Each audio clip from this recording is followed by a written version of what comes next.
बिस्मिल्लाहिर्रहमानिर्रहीम। एम.ए. उर्दू अदब साल अव्वल परचाए अव्वल, इसके बारे में बात हो रही है। क्लासिकी शायरों के बारे में 5 अदद शुरा के जो गज़लियात तीन तीन की तशरीह पेश की जा चुकी है। आज हम जो क्लासिकी शायर हैं उनका अलग अलग जो सवालात आते हैं, 20 नंबर का सवाल होता है, उसके बारे में हम जायज़ा लेंगे। सवाल नंबर 1 है, वली हुस्न जमाल के शायर हैं।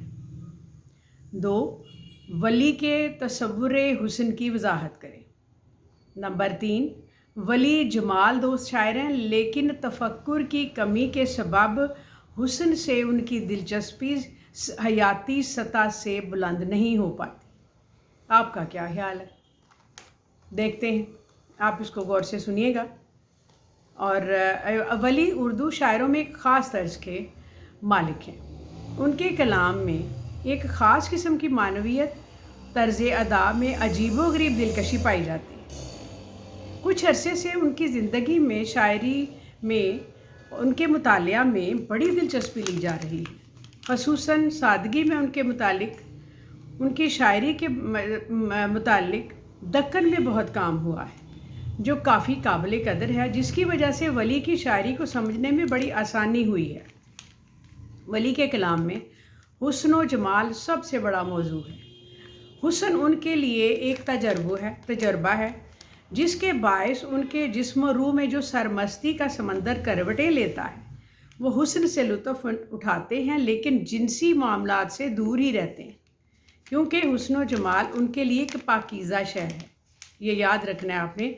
और वो किसी खुशबू की तरह इससे लुत्फ़अंदोज़ होते हैं। वली के मुतालिक ये राय बिल्कुल दुरुस्त है कि वो उर्दू गज़ल के मामार अव्वल हैं। जिस तरह एक अच्छा मामार किसी खूबसूरत इमारत की बुनियाद मजबूत बनाता है, क्योंकि जो इमारत उस पर खड़ी हो वो मजबूत और ख़ूबसूरत हो, क्योंकि उसके बग़ैर आने वाले उस पर दीदा ज़ेब नक्शो निगार कर सकें। वली ने उर्दू गज़ल को वो आबरू और मुकाम दिया जिसकी कभी फ़ारसी ज़ुबान में हैसियत थी और फ़ारसी ज़ुबान उसकी मालिक थी। लेकिन वली ने कलाम ने फ़ारसी से ये हैसियत और ये मनसब छीन लिया और उर्दू को तफवीज़ कर दिया। और इसलिए डॉक्टर सैयद अब्दुल्ला ने लिखा है कि वली भंवरे की तरह हर फूल के शदाई और परवाने की तरह हर शमा के मतवाले। वली ने हुस्न को किसी ख़ास जिन्स से मखसूस नहीं किया। वो सिर्फ़ हुस्न के पुजारी हैं, जो ख्वाह कहीं भी हो, किसी भी सूरत में हो। डॉक्टर ज़हीरुद्दीन मदनी ने लिखा है, उनका हुस्न दोस्त कहीं मुग़ल बच्चा है और कहीं मरहटा लड़का, किसी जगह गोबिंद लाल, अमृत लाल, खेमदास, कहीं वो सिर्फ़ नाजुक से जो बनाव सिंगार कर रही हो, चाल ढाल, हुस्न अदा की शौकियाँ और नस्वानियत की तमाम उशवा नाज की नुमाइंदगी करती हो। वली का जो इश्क है दिल से ज़्यादा आँख से मुतालिक है। इसके बारे में वो क्या कहते हैं हमने देखना है कि वली क्या कहते हैं। डॉक्टर सैयद अब्दुल्ला ने उनका ना सिर्फ बताया है कि ना उनका सिर्फ एक साजन ना था, बल्कि 50,000 साजन थे। हर हसीन व जमील पैकर उनका साजन था। वली हुस्न की तारीफ़ व तौसीफ़ कुल्ली तौर पर नहीं करते, बल्कि अज्ज़ाए हुस्न का तज़किरा नहायत दिलफ़रेब अंदाज़ में करते। डॉक्टर सैयद अब्दुल्ला ने वली के इस तर्ज़ को इराक़ी तर्ज़ कहा है। फ़ारसी के इराक़ी शायरों ने जो हुस्ने हबीब को जमाल फ़ितरत से हम आहंग करने के लिए नेचर की मुशाबतों से बहुत काम लिया है, वली के तर्ज में ये खसूसियत नुमायाँ है। डॉक्टर सैयद अब्दुल्ला, जिन्होंने वली से इकबाल तक एक किताब में मुकम्मल अपने ख़यालात का इजहार किया है और हक़ाइक़ बयान किए हैं, उनके बहुत से इक़्तिबास इसमें हम मिसाल के तौर पर दे सकते हैं। कहते हैं, हुस्न की सताइश और जमाल की तौसीफ़ का तराना इतना रंगीन और इतना दिलकश है कि कोई शख्स वली के पास से इतराफ़ किए बगैर नहीं गुज़र सकता। वो इस तराने को ज़रूर सुनेगा और इन नगमों से ज़रूर महजूज़ होगा। हुस्न का पुजारी सबसे बड़े औसाफ और सरापाए महबूब के सबसे बड़े कसीदा ख्वां हैं वली। یہ انہوں نے ولی سے اقبال تک میں ایک اقتباس نوٹ کیا ہے۔ کہنے کو تو ولی اپنی جو غزلوں میں کم و بیش ہر ایک موضوع پر انہوں نے قلم اٹھایا ہے۔ فلسفہ و حسن، عیش و نشاط، غم و علم، ہجر و وصال، مذہب و تصوف، غرض کہ وہ کون سا موضوع نہیں جو ولی کی زبان سے شعر غزل بن کر نہ ٹپکا ہو، جس پر ولی نے طبع آزمائی نہ کی ہو۔ لیکن اب سوال باقی یہ رہ جاتا ہے کہ ولی نے کس حد تک موضوعات کو نبھانے میں داخلیت سے کام لیا ہے، یہ کس حد تک ان کے ذاتی تجربات سے مظہر ہے، کس حد تک ان کی صداقت حقیقت پائی جاتی ہے، کس حد تک لہو ان میں سے ٹپکتا ہے، مطلب یہ کہ کس حد تک وہ اپنے دل و جان سے اس میں اپنے خیالات کا اظہار کرتے ہیں۔ اب یہ خیال بالکل غلط ہے کہ انہوں نے کاروبار زندگی پر فلسفیانہ نظر ڈالی۔ ولی کی شاعری میں فلسفہ و فکر کا عنصر بے حد کمزور ہے، یہ سید عبداللہ کہہ رہے ہیں۔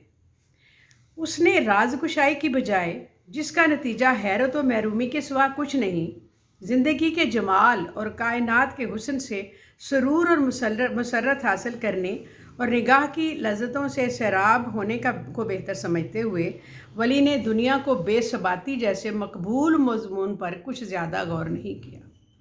اس کا سبب یہ ہے کہ انہوں نے زندگی کے جمال پر نظر ڈالی ہے۔ ولی کہنے کو صوفی تھے، لیکن ان کی غزلوں کا بیشتر حصہ مجازی عشق کی کیفیات کی ترجمانی پر مشتمل ہے۔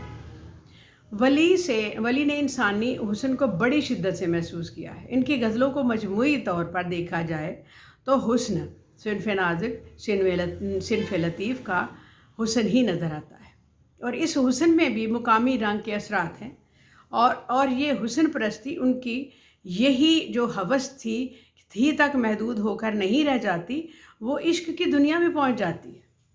وہ حسن کی تفصیل کے ساتھ ان کیفیات کی ترجمانی بھی کرتے جو ہر صحت مند انسان پر طاری ہو سکتی ہے۔ ولی ان دونوں کے شاعر ہیں۔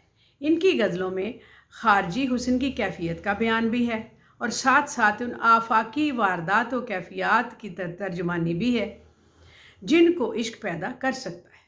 ولی کے عشق میں سبردگی ہے، لیکن اس میں انتہا پسندی رہنمائی بھی ہے، اور اسی لیے سوز و گداز تو ان کی غزلوں میں پیدا ہو جاتا ہے، لیکن قنوتیت سے وہ دامن بچائے رکھتے ہیں۔ ولی نے عشق کا جو تصور پیش کیا، اس کی وجہ سے جو لیے دیے رہنے میں ولی نے ہی کیفیت ان کے ہاں ملتی ہے۔ ایک رفت اور برتری کا احساس ہوتا ہے، وہ عشق اور اس کی مختلف متنوع واردات و کیفیات کی ترجمانی ایک انسانی فضا کا احساس دلاتے ہوئے کرتے ہیں۔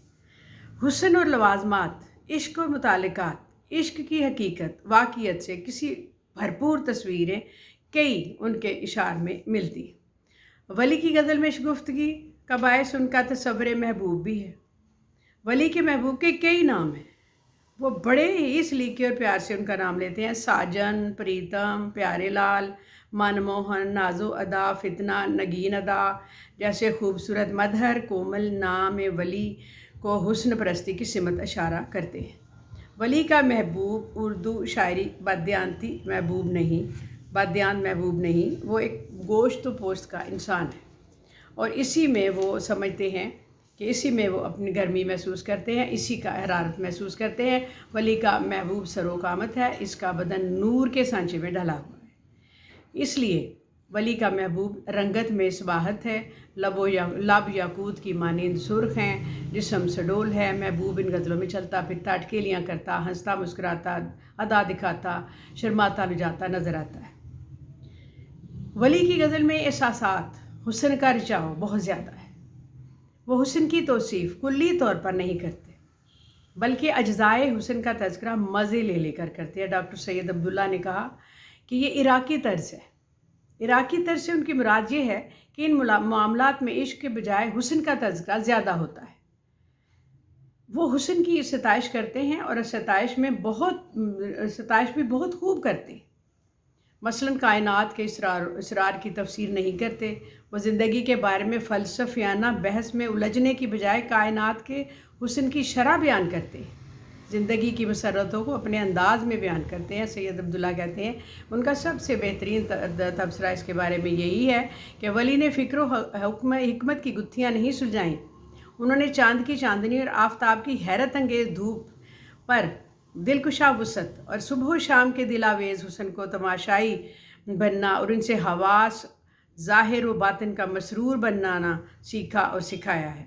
वली फ़लसफ़ा ज़िंदगी के तर्जमान और इसके शारे हैं, जमाल ज़िंदगी के औसाफ और कसीदा ख्वां हैं।